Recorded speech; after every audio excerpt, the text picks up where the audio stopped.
B-52 bombers are in the air right now. Now we know what all that heightened activity I was talking about in my video I posted in the wee hours this morning was all about at Minot Air Force Base. Apparently they were going to the bunkers and pulling out the weapons. Was it the nuclear weapons? I would suppose so, because right now we are at a very high heightened state of tension. I would not be surprised. We won't know for a fact because you don't know ever what level we're at, but I bet we're at DEFCON 1. So that's based on the activity. Now, I don't know that for a fact. You'll never know because that's classified. But my friends, we are in a serious situation because the B-52s actually launched from Minot Air Force Base. That was detected by a lot of people that are watching the radars, such as Lee Wilbarger. And then they turned the transponders off because they don't want nobody to know where they're at. So they had all this crazy activity at the bunkers and around the missile fields. So those missiles may be on heightened alert. And then I reported that the wee hours this morning. Then the B-52s launch, and people are seeing them fly over without seeing them on the radars. People that watch these radars have seen these fly overhead. One of them is my good friend. He's a weather reporter to me on my channel, Green Greg's, by the name of Chewy Brannon. And Chewy said a pair of B-52s escorted by 8 F-35s just flew heading west and gaining altitude. I wonder where they are heading out from. Well, that's Minot Air Force Base. He said, I'm in Hillsboro, and these guys are heading slightly southwest in their direction. You could hear them for a long time before they came overhead. So there you have it. I've also got a person who's subscribed to my YouTube channel who's telling me in the comments that I see Rochelle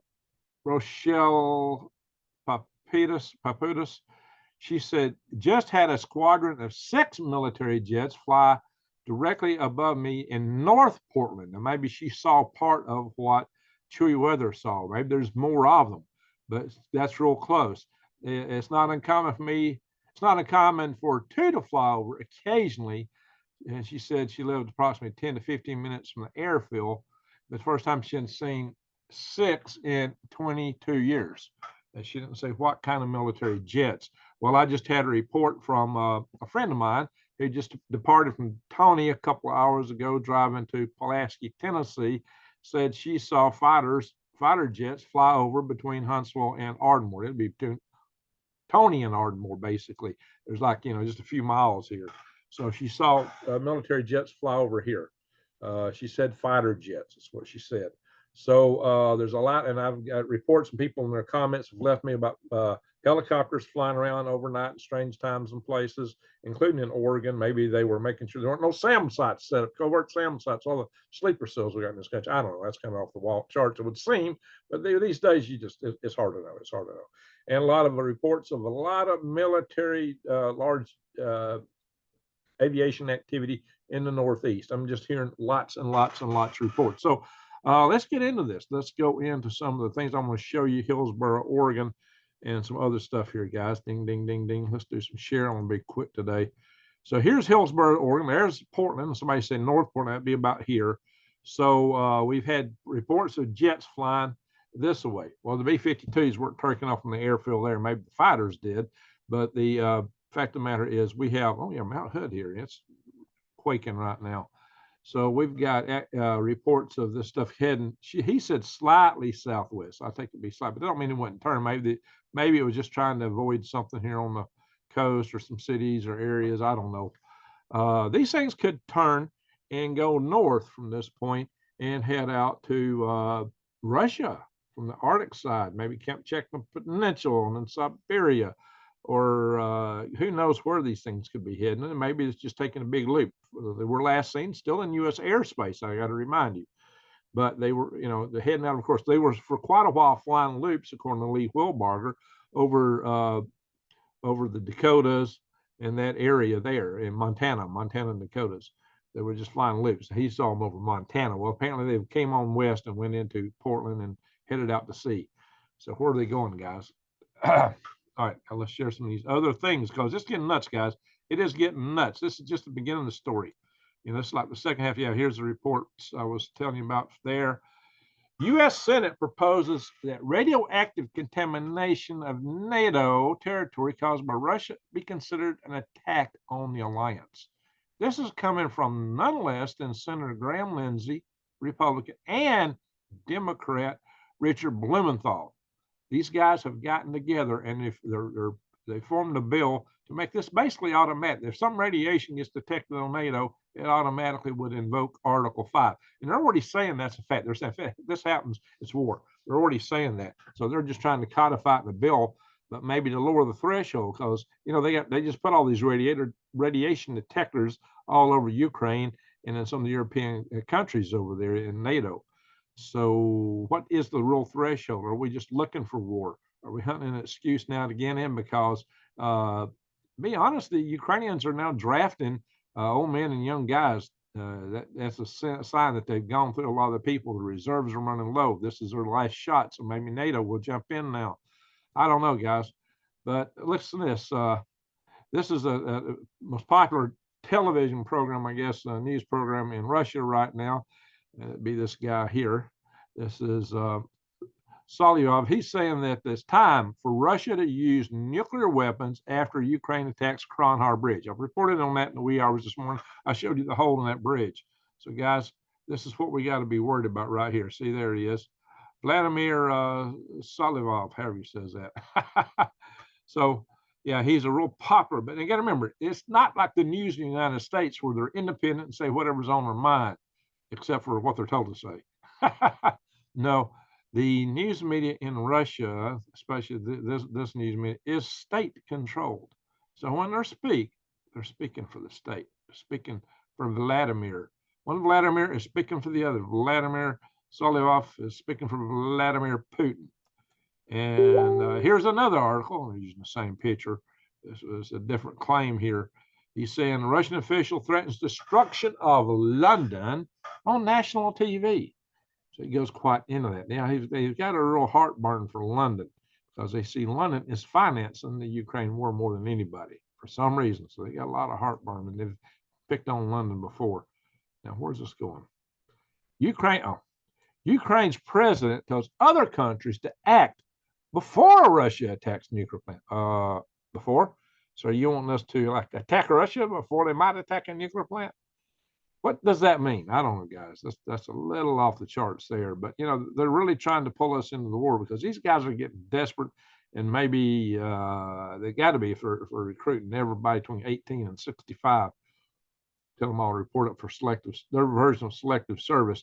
Now the IAEA head, Mr. Rafael Grossi, he's come out and said, yeah, the nuclear power plant was mined. Even the cooling pools were mined. He said that when he was there, though, this last trip, the mines apparently he didn't see them. He didn't see any evidence that mines were still there.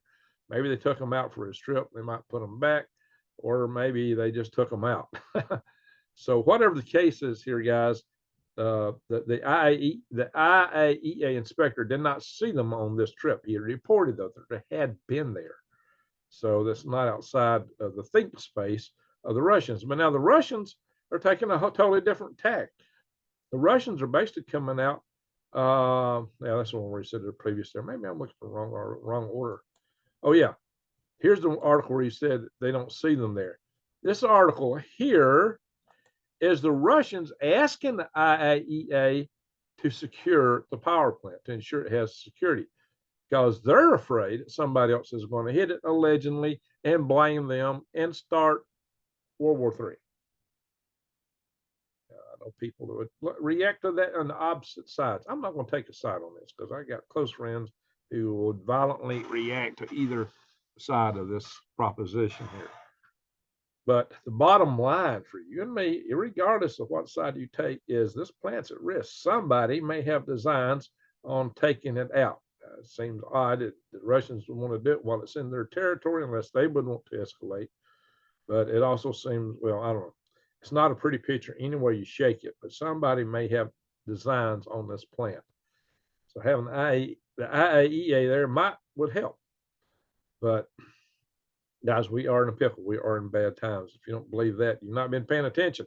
It's time to prep. Go to the big box store, buy those beans and greens and not the greens, don't last long. The greens and rice and all that kind of beans and rice. Is what I was trying to say. Beans and rice and flour and sugar and salt and dried goods. Do that kind of stuff. Do it now. Go to the grocery store. Make sure your pantries are full. Make sure your gas tank's full. This stuff could go down any minute, or it could be months. But the thing, it looks like sooner than later. We do know that our government officials would dearly like to take a 4th of July weekend home with their constituents, and they got this meeting in July in Vilnius. So I'm kind of thinking that NATO meeting is going to be the watershed, really. That will probably be it. I still think so, but things can go down. We got bombers in the air right now, so we'll talk about that in a second. So guys, watch my videos on how to eat free from the weeds and the trees, and go to prepwithgreg.com. Prepwithgreg.com, my friends. There's good deals in here. They change from time to time. Right now, you can get $80 off a 4-week supply, which is 2 of these buckets of food, lasts 25 years. Breakfast, lunch, and dinner. Over 2,000 calories a day. It's a deal to make you a winner and carry you through. So just something to look at, but do the other things too. Do everything you can to get ready. Some things you need to have ready, available right now.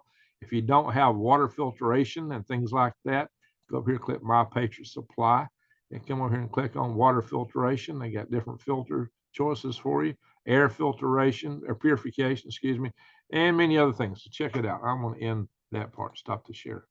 So guys, that's the bottom line. We are in potential peril right now. We've got bombers in the air, apparently loaded with nukes. Russia sees that. I hear I've heard from another source, not confirmed, that they have their bombers in there. I do know they will fly in their special military operations aircraft around, which is what they transport their special forces in, which might evoke the idea that maybe they're planning a counterattack against the Ukrainian counterattack, because they've talked recently about taking Kyiv.